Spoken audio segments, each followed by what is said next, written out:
Journey with me through the emotional experience of love, devotion, and ultimate heartbreak in raising my son with significant disabilities. This is a collection of memoirs that capture a life well lived. I hope it inspires, I hope it teaches, and I hope it entertains. Thank you for joining me. Danny was born without the ability to breathe on his own. They placed a tube into his lungs immediately.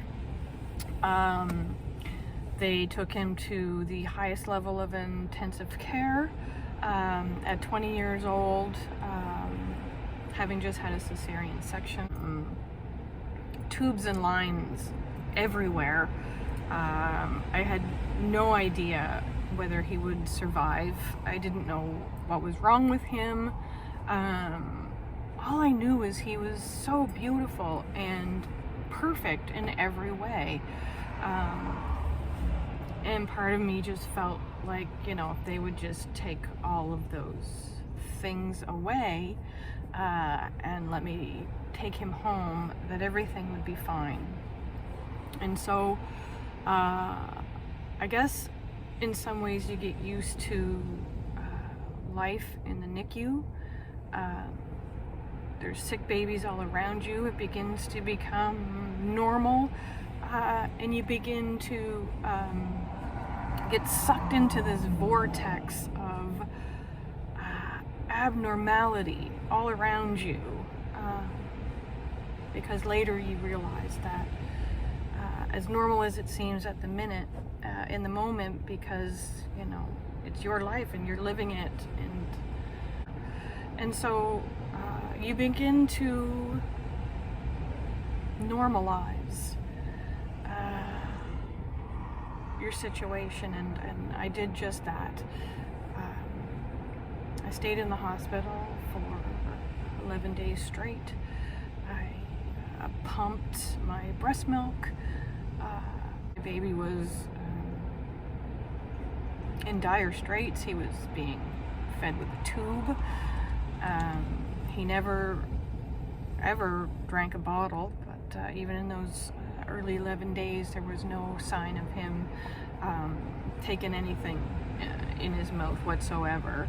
But I did, and I remained hopeful. It never became a real reality for me, in spite of what I was living and seeing, that he was going to die. We did have a meeting. It was over the Christmas. He was born on the 18th, the week before Christmas, so this would have been during that awful time, probably just between Christmas and New Year's, when there's less staffing, and there's just less going on at the hospital. And so there was a meeting called to bring us together. There was a lot of uncertainty at the time of his birth. Nobody could really tell us, well, at first they couldn't even tell us if he had brain damage, and then they certainly couldn't tell us how much, or how much it would affect him.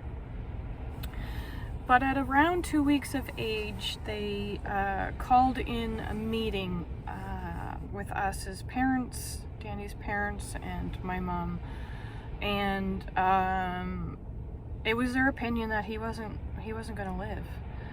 And so it really sends you into a different mind frame, because at that point nothing else matters. Literally nothing else matters.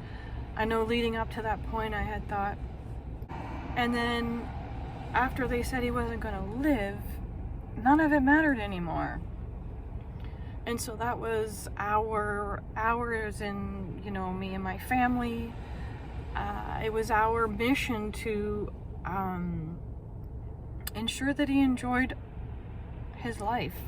We had no idea, although I just said I didn't have the feeling that he was going to die. Although I have to say,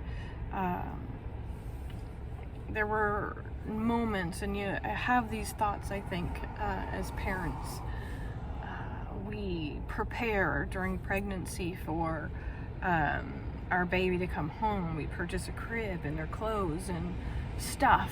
And of course, you know, at that point, that stuff was there and ready.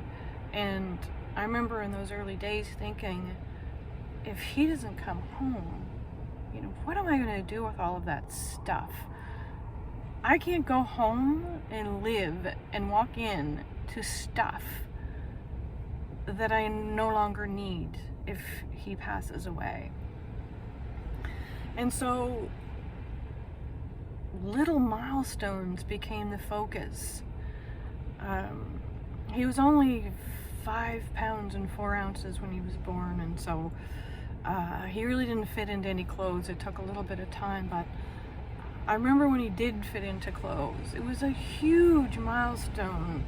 And I would bring in his little clothes, so tiny, and I would put them on him and think to myself, well, at least if he never comes home, he will have worn the clothes that I prepared for him and people had bought him, and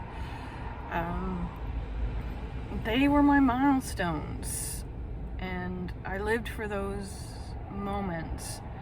He ended up spending 2 months in that NICU. Back in those days,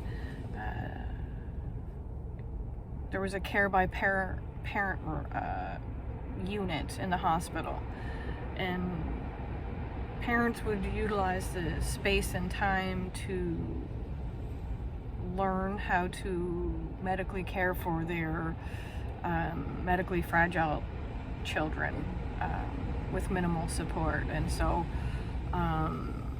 nurses would be available in the event of an emergency. However, you were expected to function in this space by yourself. So by now it was February. Like I said, it was 2 months in the NICU, maybe 2 nights, I'd have to look back, in the transitional unit. We spent a week in the care by parent unit. I do recall that we had a longer time booked in that unit. However, I remember I brought him home on my 21st birthday. I was 21, and because I had spent the 2 months in the hospital daily, I had already learned how to take care of him, how to keep him alive. He was fed through a tube that we inserted into his nose. He was fed typical baby formula through that. I believe his schedule was around every 4 hours through the night. He was on numerous different medications for seizures. He was basically born seizuring and never did stop for many years. And there began our new life.